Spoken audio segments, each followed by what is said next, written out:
Hello everybody and welcome back to the channel. My name is Dr. Ghost and today we are taking a look at the Tier 7 American Tech Tree Carrier USS Lexington CV-2. So yeah, it's a pretty big looking carrier if you don't mind me saying so. Right off the bat, I mean this ship is absolutely gigantor. And there's a reason for that. USS Lexington was actually supposed to be a battle cruiser. She was supposed to be, a Lexington-class battlecruiser, but, they decided to, in the end, convert these things into aircraft carriers. Pretty interesting. For example, we have a ship in the game. If we go to American battleships, we actually have a Lexington-class battlecruiser in the game. USS Constellation, for example. This obviously didn't exist in real life. It wasn't a boat that was actually put out to sea or anything, but this is what the Lexingtons were supposed to become, believe it or not. This was supposed to be one of the Lexington-class battlecruisers. So it's pretty interesting that this was actually, supposed to be a battleship. So, yeah. Anyways, I just wanted to point that out. We'll talk about a little bit of history later as well with the ship. I wanted to point out something pretty funny. We'll get to it when we get to the secondaries, okay? But anyways, let's take a look at the upgrades and loadout. So, we are running Flight Control mod, we are running Air Groups mod, we're running Concealment, and we're running Air Groups mod 3. So we have everything and anything that gives us extra stuff for our planes, okay? And we are fully upgraded as well. So, for the loadout, since we're at Tier 7, yesterday we did a review of the Tier 5, the Ranger. So since we're at Tier 7 in the loadout tab, as you guys can see, we have a new consumable. We have Evasive Maneuver. So what this does here, I actually didn't realize, but Wargaming nerfed this. Interesting. This used to be minus 100% reduction to damage, but when you pop this, any AA that attacks your planes, it decreases the damage by 50%. So when you pop this, you get your planes are basically a little bit more tanky for like 10 seconds. So very nice to have. You also have patrol fighters. We talked about these on the Ranger.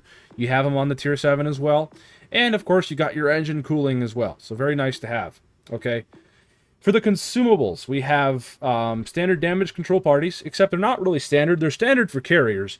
But once you get set on fire or flooded or whatever, modules get knocked out, your damage control party will go up. It will put out whatever fire or flood you got going or whatever needs repaired, and it will last for 60 seconds. That whole damage con will have a duration of 60 seconds, and then once that 60 seconds goes up, then the reload time will kick in.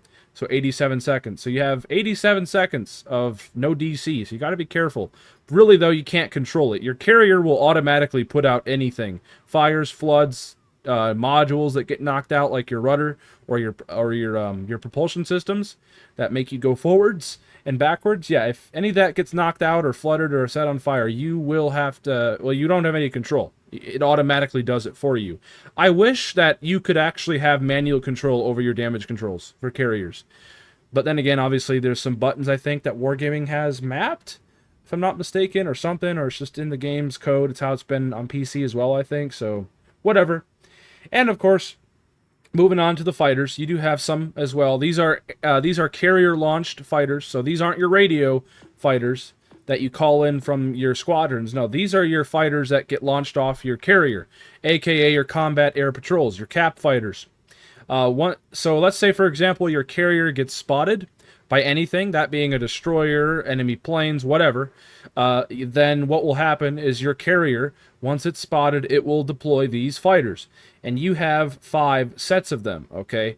And they can stay in the air for as long as 600 seconds, as you guys can see there. And then reload every 38 seconds, okay? So, yeah, obviously when they get shot down, then you got to wait for the reload, and then they'll pop up again if you're still spotted. I am running the Fleet Pioneer flag along with the Type 9 camouflage. That looks really good. I did put this on. I had this on. I actually need to sell this camo. I didn't realize I had that. Let me get my paint back for that, since I'm not ever going to use it again. But yeah, ooh, a little flying over. Flashbacks, maybe? Anyway, yeah, looks pretty good, man. I like the look of this carrier, although I'm not a big fan of the super freaking, like, wide, whatever you call that, the smokestacks there. Not a big fan of that, but, if there was more superstructure, like if they moved the conning tower right there, where the bridge is, and if they just pushed it against the smokestack and put some, like, I don't know, some walkways around the smokestack, I could deal with it. But that just looks oof. I'm not a big fan of that. But it's not a bad-looking carrier, though, all things considering. It's very big, very large. That's what she said. We all love large and big things, don't we? The bigger, the cooler, I guess. Anyway, moving on to the specs.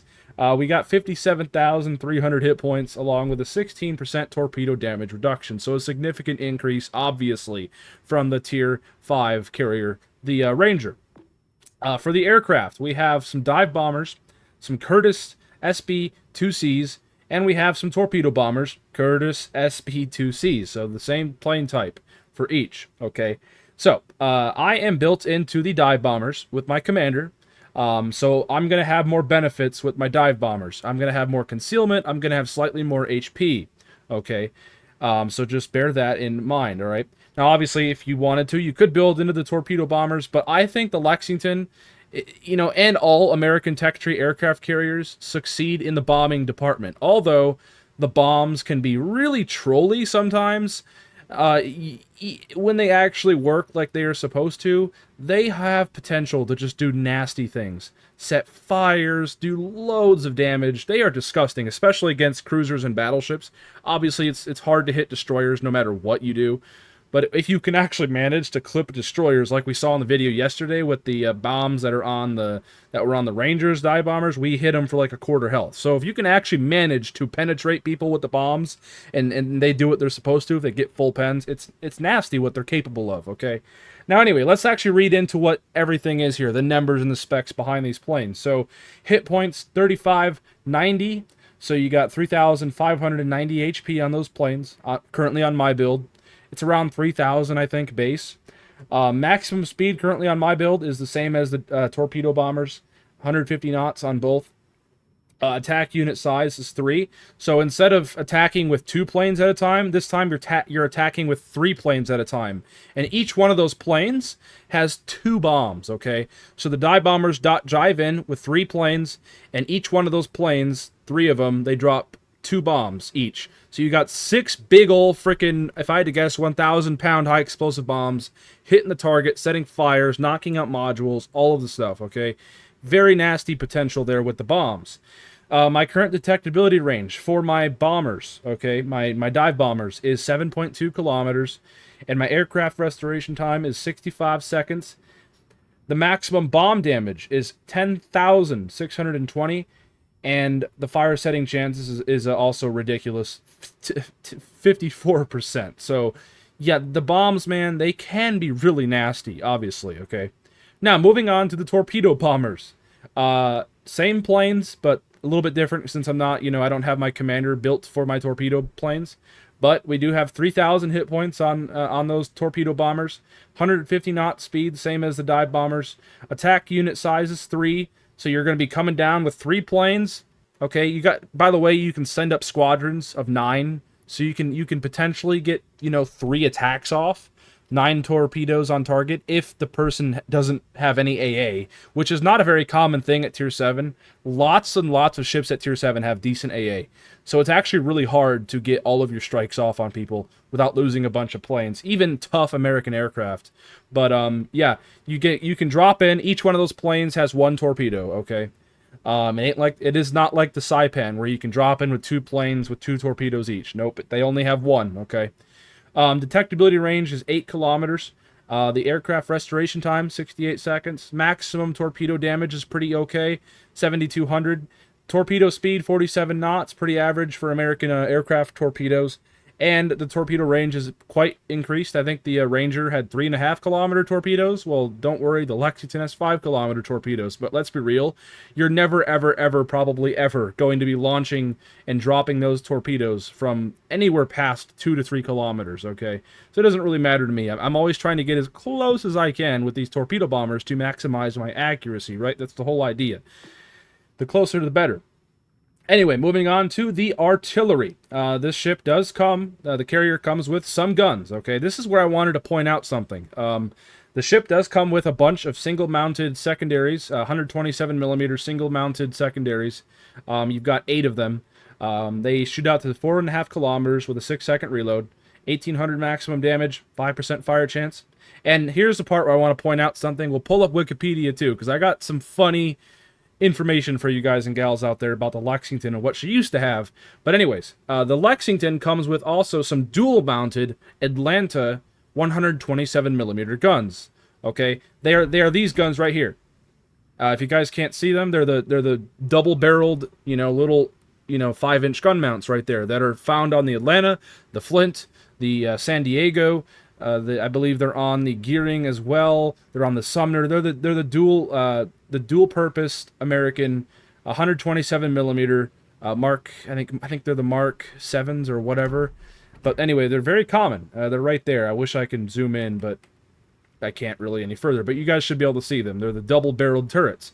Anyway, what I'm trying to point out here is those guns, they used to have 8-inch gun mounts on here. They used to have Pensacola turrets. I shit you not. They had 8-inch 203mm guns at one point on the Lexington. I'm going to actually show you guys a picture on Wikipedia of this. I was just coming in here, and I was looking through some of the history of this ship. And the armament, this was 1928. She had Pensacola guns right there, as you guys can see.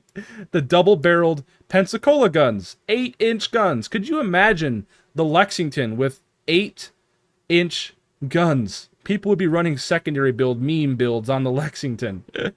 I thought that was hilarious. I thought that was really amusing that this ship actually had 8-inch guns at one point. And I'll show you guys just so you all are aware. Let's go take a look at the Pensacola real fast. Tier 5.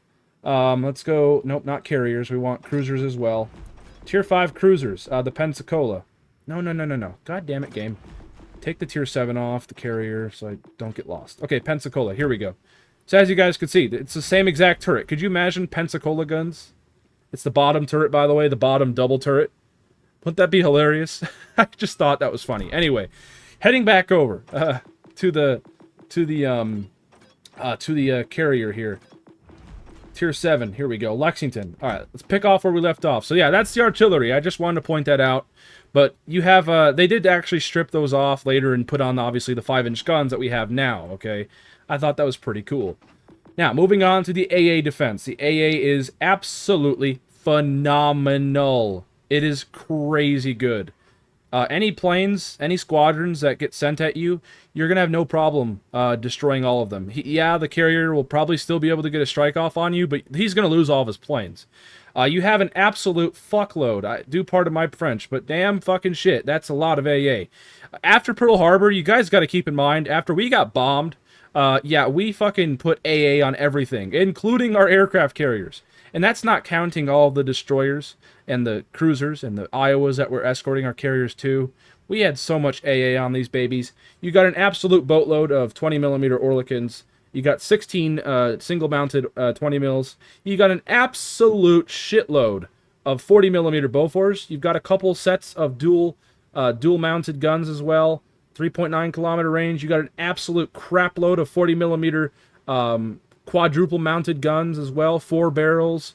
400 average damage per second on those babies with a 3.9 kilometer range. They're nasty. And that's not counting your 127mm 5-inch guns as well that provide flat cover, 5-6 kilometer range on the singles and the double turret, double mounted guns. I mean, if we just zoom in here, there's a set of 40 mils, there's a set of 40 mils, there's a set of 40 mils, there's a 127mm gun, there's a 127mm gun, there's another one there, another one there, another one there. You guys get the point. There's so much AA on this boat. It's littered with AA. There's some 20 mils in the back there, 40mm there, the 127 single mounts there, you got the 40 mils down below. This thing just littered with AA. Absolutely littered with AA. And that's a good thing, because after Pearl Harbor, we were like, fuck planes, man. So, I mean, hey, that's historically accurate. So, moving on now to the maneuverability. 33 knot maximum speed. 1180 meter turning circle radius. And, of course, a 15.6 second rudder. You don't want to be really, getting shot at or anything like that. You don't really want to be depending on your maneuverability. You're an aircraft carrier. It shouldn't matter. Moving on to the detectability range by sea, 11.6 kilometers. Detectability range by air, 8.3. And 2 guaranteed, of course. And now the armor. Remember, this was actually supposed to be a battleship, but unfortunately, she doesn't really have battleship-grade armor, I don't believe. That's the bow armor, 19 millimeters, not going to protect you against a whole lot. Now, what I want to take a look at is the deck armor. Does she have any deck armor? Not really, nope. No deck armor, unfortunately. And taking away all that, obviously, she has a pretty exposed citadel. Now, it's not like the Ranger citadel, where it's made out of complete paper. You should hopefully be able to shatter a majority of high explosive that comes in, but like giant high explosive rounds fired from like 16-inch guns, maybe they could citadel you, but I doubt it. It's going to be armor piercing that you're going to be worried about in the Lexington, okay? And here is the overview. So she has tough aircraft. Yep, pretty true. I mean, that's kind of how most carriers are anyway, but Americans and British especially and stuff like that. Powerful AA defenses. Oh, yes. Yeah. Yep. And slow aircraft. Yeah, pretty true. Lexington. When commissioned, Lexington was one of the largest aircraft carriers in existence. She was converted from an unfinished battle cruiser. Yep, we talked about that at the beginning of the video. The ship had good armor and advanced torpedo protection. Owing to her dimensions, the aircraft carrier was equipped with a very spacious hangar and was armed with numerous AA and dual-purpose artillery. In case you guys don't know what dual-purpose artillery means, it means that that gun or firepower can shoot at planes and it can shoot at ships. For example, the 127s here, they can shoot at ships and they can shoot at planes. They're pretty nice. They can load flak rounds and stuff and have them shoot out there, and they have timed fuses. Or actually, I don't think those have timed fuses. I think there's magnetic fuses in there that detect planes. So when those rounds get shot out into the sky, they blow up next to those planes on a set fuse that the rounds are built with. I think early on though, they had timed fuses, but I think our dudes put magnetic fuses in there, and it detected planes when it got close, and it would blow up. So I think I could be wrong, but yeah. Anyway. What was I reading here? The aircraft carrier was equipped with, very spacious hangar and armed with numerous AA guns and dual-purpose artillery. The ship's powerful propulsion created very high speeds. Yep. And she entered service in 1927, and there was 2 ships in the series. USS Saratoga was her sister ship. There was 2 Lexingtons. This one herself, obviously, she got sank at the Battle of Coral Sea. She was scuttled after she suffered way too much damage. And I think the Saratoga might have lived. I don't remember. I would actually have to research it. But nonetheless, let's take a look at the commander, and then I'll bring you guys over, and we'll do some gameplay with the Lexington. So we're running Ernst King, obviously. We got Jerzy Swirsky and Dennis Boyd as inspirations. Both of these guys provide me concealment and stuff for my planes and my carrier itself. We got I Come Prepared, No Fly Zone, Emergency Power, Out of Sight, Look at Me Now, and Fully Packed. He's a Legendary 3. Rank 15, Captain, and nonetheless, ladies and gentlemen, this portion, the review portion, has gone on for long enough. 18 minutes. Let's bring you all over to some gameplay, shall we? Okay, so here we are in the gameplay. Same as the last couple videos I did where I just play, right? I'm not recording, or I'm not doing my voice coverage after the fact. I'm actually playing right now live on the video, and we're gonna just see what happens. If I die, whatever. If I don't accomplish a lot, whatever. If we lose, whatever. If we win, whatever. Whatever happens, that's gonna be the video for today. So let's take a look at the matchmaking and see how kind it was. So we got a Kaga. Ooh, and we got Durka Games on our team. Durka Games, community contributor. I was about to say fellow community contributor, but no, I'm not a CC. So anyway, maybe one day, but until then, we can see what happens here. So let's see what we got. We got a Kunaberte, Hayate, Agir, bunch of AA ships. Lots of things with decent AA. I mean, obviously the Kunaberte or the Hayate, not really, but everything else, yeah, we got to be a little wearisome. Watch out for AA bubbles and stuff. First thing I'm gonna do is I'm gonna drop a load here. I'm gonna pre-drop so I don't freaking lose all of the planes. Those guys will go back to the carrier and they'll be safe, right? That's the whole idea behind pre-dropping, to save some of your planes. Because obviously we're probably gonna lose quite a bit of planes at the beginning of the game. That's usually what ends up happening. So, yeah. Anyway, I'm gonna come out here and start spotting things. So my squadron is currently detected. So there's the Agir. Looks like there's a destroyer right here. I'm actually going to go light him up real fast. Might lose a plane or two doing this, but I need to get him spotted. There he is. Alright, let's come in with a drop real quick. Drop on him, baby. Lots of bombs. And we hit him with one. 2,700 damage. I'll take that. Not the greatest, but hey, we'll take what we can get. We made the destroyer smoke up, so that's good. And I think we spotted some of his torpedoes, hopefully.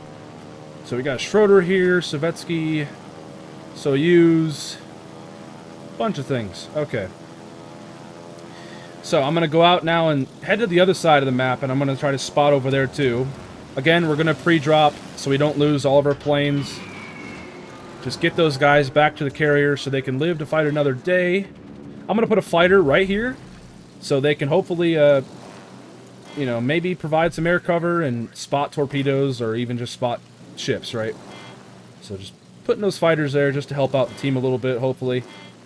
Now I'm gonna go right out in front of this Jaeger with these planes and see if I can't spot any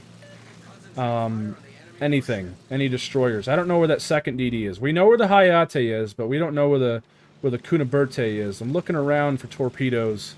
I don't see any.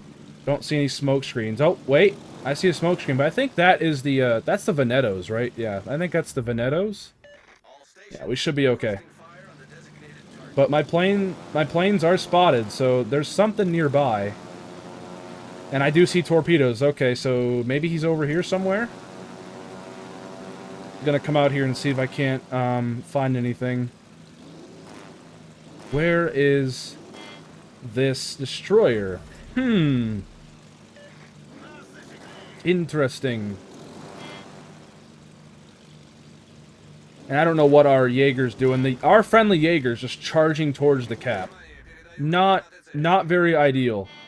That's for sure. Yeah, I don't know. I don't understand that. That play was not very smart. We're going to recall those planes, send up a squadron of torpedo bombers. We're going to see if we can't go attack some of these ships. Because I can't find that other destroyer, so we're just going to forget about it right now. He did actually just where is that enemy destroyer?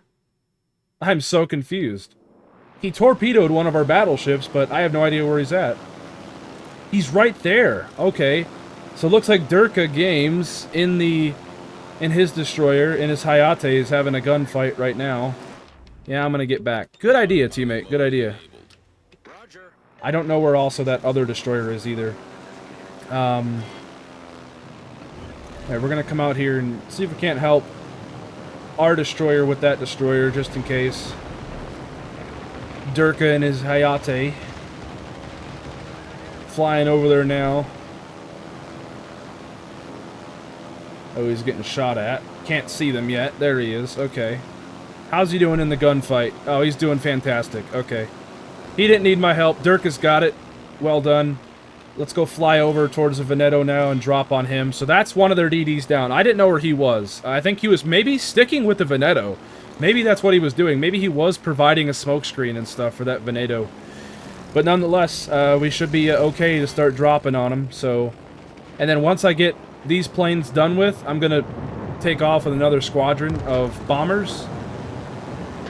And maybe attack that enemy destroyer with them. So we're going to swing back around. Looks like the Veneto's his fighters have landed, so we don't have to worry about those. So we should be able to hopefully get this last little bit of torpedo bombers in. Just like so. And that's going to be all 3 torpedo hits. 1, 2, 3. Pretty good damage. Let's take off with another set of bombers and see if we cannot go and mess with that destroyer. The Hayate. He's currently hugging the island. He's got a Marlboro next to him as well. That's around half HP, so we're going to fly over there, help him, or help our team with that frickin' Hayate. And if we can kill the destroyer, then we have free reign to bomb whatever the hell we want to bomb. So, let's head out there and get this guy hopefully off the board, and at least spot him for the team. As you guys can see, our teammates are shooting at him, although they're not really hitting him, but at least they're shooting at him, right? You miss all the shots you don't take, so it's still worth it. Oh, there's a hit. There we go. Okay. I'm going to fly in there. I'm going to pop a fighter right here. Unfortunately, the fighter's kind of in a weird spot, but hey, whatever. And we're going to see if we can't get this guy spotted. I'm trying to dodge the flak clouds as best as I can. And where's he at? There he is. I'm going to pop my invincibility potion. And we're going to drop right there.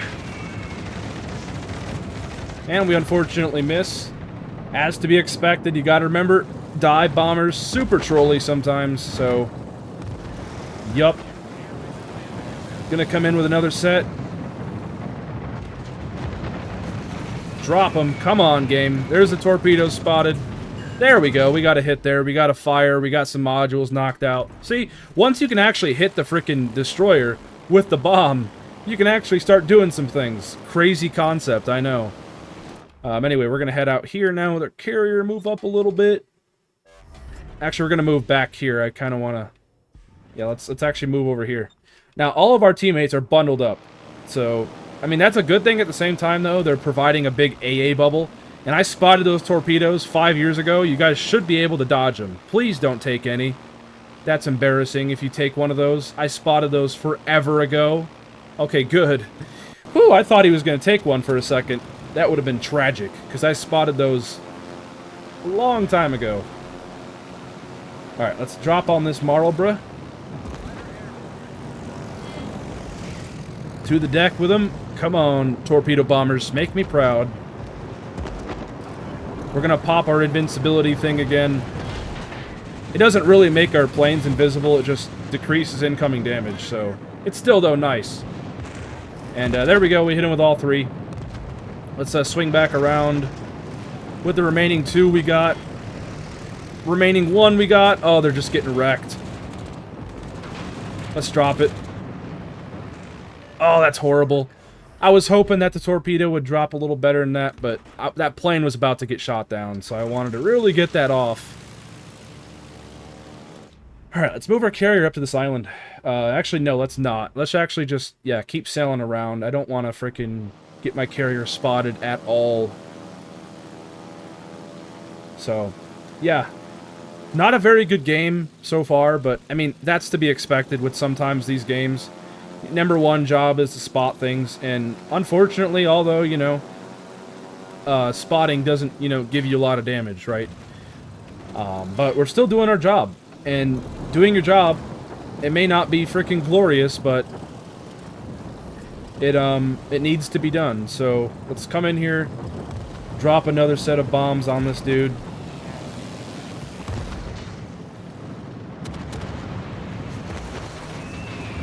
That should be a dead Marlborough.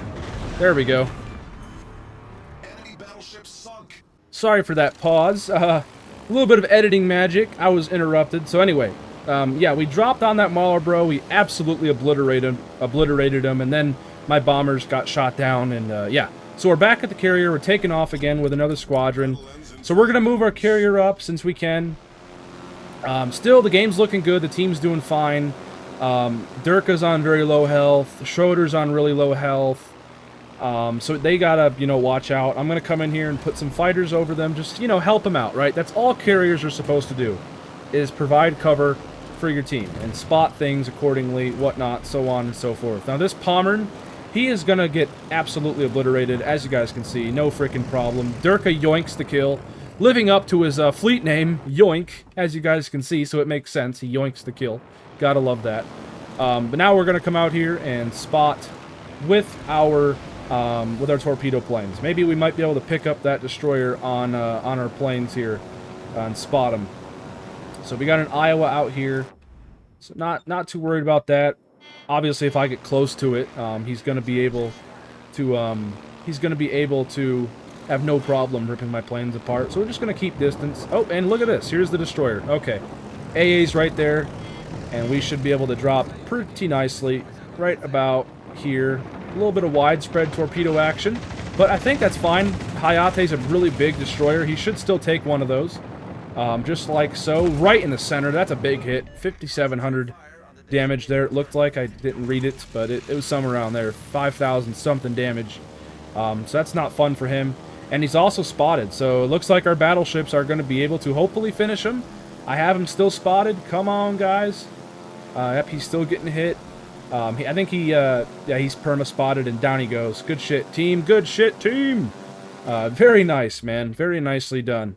Let's keep moving our carrier up. Let's keep pushing. We have no reason not to. And let's go out here and begin to bomb this Iowa. Actually, it looks like our team is doing all the bombing. Jesus Christ, man. Look at that damage that was just dealt to that Iowa. Poor Iowa. Anyway, we're going to drop a bomb set on Durka just because I feel like it. Derp. And we're going to fly towards that Iowa. And, yeah, spot that carrier. I think the Iowa's going to be dead before I even arrive there with the planes. So, yep, look at all those shells go in. Teammates got him. Come on, team. Bonk, there he goes. Good stuff. Alright, only ship left now is the enemy carrier, the Kaga. There's the Kaga, and our team is going to have no problem ripping this Kaga a new one. That is for sure. Let's go and drop in here with these bombers here. We're going to pop our little invincibility potion, as I like to call it. And we're going to see if we can't do some massive amounts of damage to this enemy Kaga here. That's if he don't get outright deleted before I drop on him. It could happen. Let's curve the bombs like so. Drop them before they get shot down. Big hit. Big hit. 13,000 damage. Big hit. We love to see that. Absolutely fantastic. And anyway, yeah, I'm just going to sit here because the teammates should be able to finish him off. And we could just kind of look at the Lexington for a second while the game is about to conclude. But, yeah, not a bad game. Again, not a great game, right? But it's still not a bad game, right? I mean, we're doing our job. We're keeping things spotted. We're doing whatever is necessary to win the game. And I think in the end, it was worth it. We won. We won the game. We got 9 detection ribbons. That's huge. Keeping things spotted is important. I know. 72,000 damage, 8 torpedo hits, 13 bomb hits. Nothing special. But still, we did our job. And, yeah, in the end, we placed 4th again, like yesterday. You know? So, very well done to the Rossiya here. 2,700 base XP, bunch of medals. Durka Games coming in 2nd. And, yep, Schroeder 3rd, me 4th. We all did pretty good. Everybody did their part. So, I will take it, man. But nonetheless, ladies and gentlemen, that's going to do it for today's video. I hope you all did enjoy it. A bit of a longer video today. Quite a long video, but carriers, man. Talking about them and the history and going over everything. It takes a little bit, man. It takes a little bit to explain and stuff. So I do obviously on every one of these videos, for the most part, my reviews and stuff. I have chapters, so you guys and gals out there can go down there, swipe your finger or mouse along the line, and you guys can skip to different parts of the video if you want to, in case it's a little too long and inconvenient for you all out there. But nonetheless, I hope you all did enjoy. Have a fantastic rest of your weeks. And I'll catch you all tomorrow, most likely, with another video, whatever I feel like. So, anyway, peace out. Stay healthy, as always.